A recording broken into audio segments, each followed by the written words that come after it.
Bom, a primeira dor, ou o primeiro tipo de dor que a gente mais percebe, né, e que os pacientes mais se queixam em quadros ansiosos que têm relação com tanto quadros já diagnosticados de transtorno de ansiedade, quanto quadros de estresse, pessoas que estão passando por um período muito difícil, é a dor cérvico-braquial, também conhecida como síndrome da tensão cérvico-braquial ou popularmente a dor no pescoço.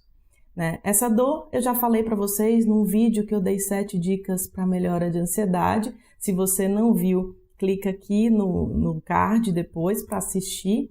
É uma dor aqui no pescoço muito incômoda que pode irradiar para a região dos ombros e até para os braços com um formigamento, que incomoda muito quem sente, porque a pessoa começa a formigar e começa a ficar incomodada achando que outra coisa está acontecendo. E vocês sabem que muitas pessoas que sofrem com transtorno de ansiedade têm uma hipervigilância dos sintomas. Ela percebe tudo o que acontece e ainda tem um pensamento catastrófico, um pensamento de piora. E aí você imagina um formigamento que pode irradiar para os braços, a pessoa já pensa que é AVC ou que está tendo um infarto se for mais concentrado em braço esquerdo. Isso é muito comum. Também é comum nesse tipo de dor a pessoa perceber pontos, nódulos musculares que apertando geram essas sensações, que você percebe que ali é uma região de dor maior, onde se concentra esse nódulo. E aí, nessas situações, a pessoa também pode ter uma irradiação de dor para o meio das costas, para esse grupo muscular que fica na região central. E é muito incômodo, porque normalmente também está associada a uma postura contra a dor, que a gente chama de postura antálgica, Aí a pessoa começa a sentar de um jeito para aliviar a dor, começa a sentar de uma forma que possa não sentir a dor e começa a piorar a dor porque aumenta a tensão muscular. E, consequentemente, ela vai ficando pior. Isso é importante porque tem relação com o estado de tensão. O estado de tensão, especialmente em quadros de ansiedade generalizada, que tem como uma das principais características a preocupação permanente. E aí esse estado de tensão altera completamente o músculo esquelético e gera esse tipo de coisa. A segunda dor associada, inclusive que está linkada a essa primeira que eu falei, é a cefaleia tensional. Eu fiz um vídeo aqui sobre a cefaleia tensional, já respondendo a uma pergunta, mas falo dela agora de novo, porque a cefaleia tensional também está associada a essa contração muscular dessa região cervical, associada a um estado de preocupação e dá uma sensação muito ruim, porque a pessoa toma remédio, a dor não cessa completamente, às vezes fica em faixa aqui nessa região da frente da cabeça, como se estivesse apertando, uma sensação muito estranha, e aqui na nuca. E mais uma vez, se a pessoa tem um estado de ansiedade e hipervigilância de sintomas, dor na nuca, ela pensa o quê? Que ela está com aumento da pressão arterial. Aí, como ela pensa que está com aumento da pressão arterial, ela fica mais preocupada com a pressão, aí ela vai medir a pressão. Aí é óbvio, a pressão está alta, Vai estar alta porque o estado de preocupação, ansiedade, aumenta a pressão. E algumas pessoas que têm medo de medir, aliás, é um dos vídeos que mais as pessoas comentam aqui no canal, é aquele vídeo Você tem medo de medir a pressão arterial? Se não viu, também vê depois desse, As pessoas que têm medo aumentam a pressão aí, aumentam a tensão e, consequentemente, aumentam a dor. E aí ela vai aumentar tanto a dor de cabeça, quanto a dor no pescoço, a dor nos ombros. E aí tem um dia de péssima qualidade, Duas dores muito associadas a quadros de ansiedade. Terceiro tipo de dor muito associada é dor de estômago.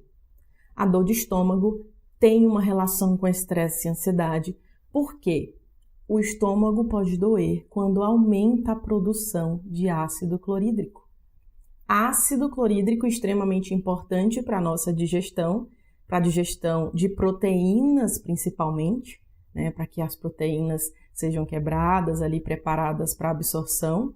Mas em estado de estresse, essa produção aumenta. E isso, consequentemente, aumenta o processo inflamatório de parede do estômago e, consequentemente, causa dor.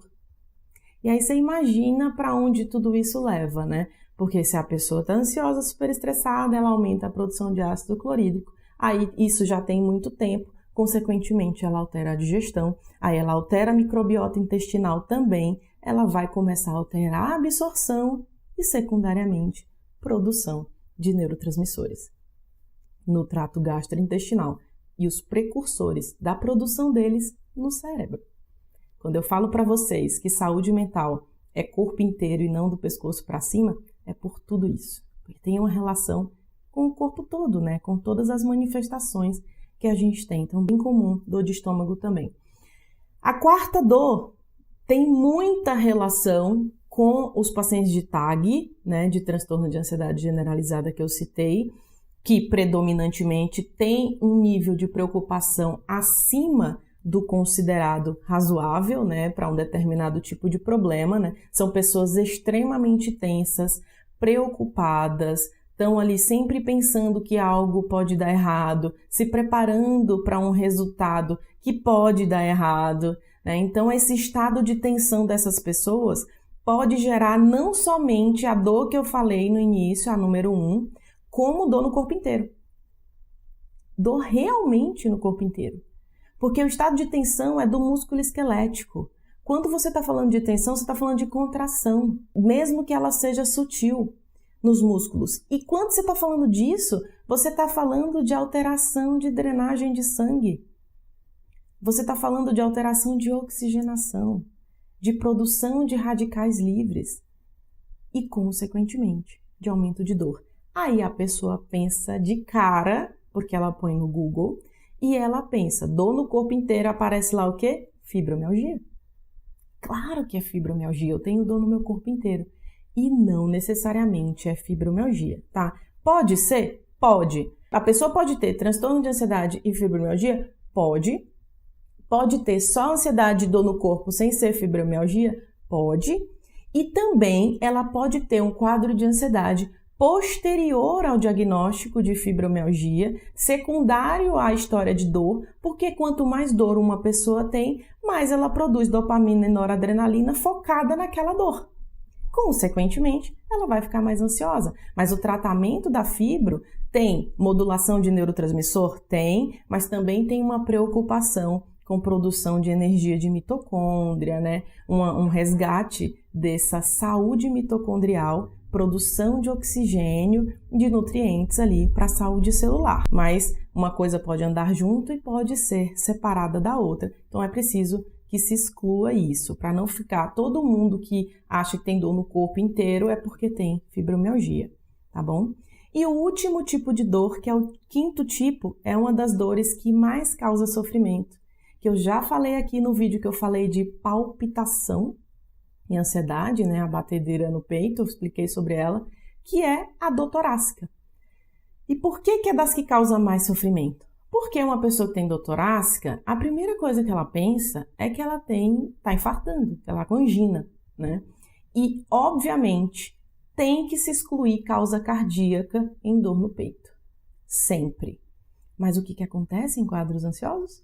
As pessoas fazem muitos e muitos exames, mesmo que a possibilidade de doença cardíaca já tenha cessado, né? Já fez tudo que tinha que fazer, não é seu coração, não é isso, e a pessoa tende a fazer uma série de exames, né? Inclusive, esse é um dos motivos pelos quais os quadros ansiosos têm um alto gasto, né? Quando a gente vai pensar nas contas de saúde, nos estudos sobre isso, alto gasto no sistema de saúde por conta da quantidade de exames que fazem para confirmar diagnóstico por dúvida, pela angústia, né, que o próprio paciente sente, pela preocupação de estar com uma coisa mais grave.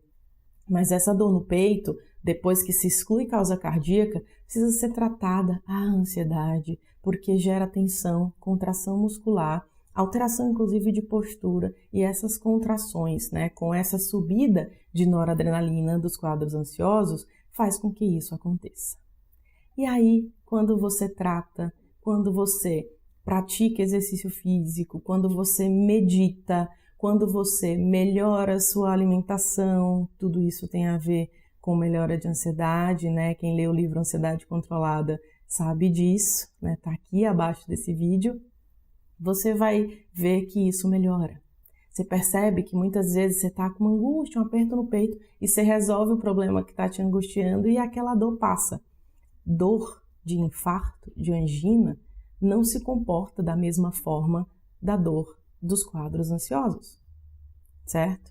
Então, a primeira coisa, se tem dor no peito, é excluir causa cardíaca. Excluiu, o médico lhe deu certeza que não é isquemia, aí você vai tratar o seu quadro, né? Que, claro, existem outras coisas que podem dar também essa dor no peito, que é o próprio refluxo, que imita uma dor como se fosse um infarto, né? Para algumas pessoas é bem intenso. E aí você pensa, né? Pô, mas você falou que os quadros ansiosos podem ter dor de estômago. Então a pessoa também tem a possibilidade de ter refluxo? Tem sim. E aí ela pode estar com dor torácica do refluxo, mas ela também pode estar com dor torácica da ansiedade. Pois é.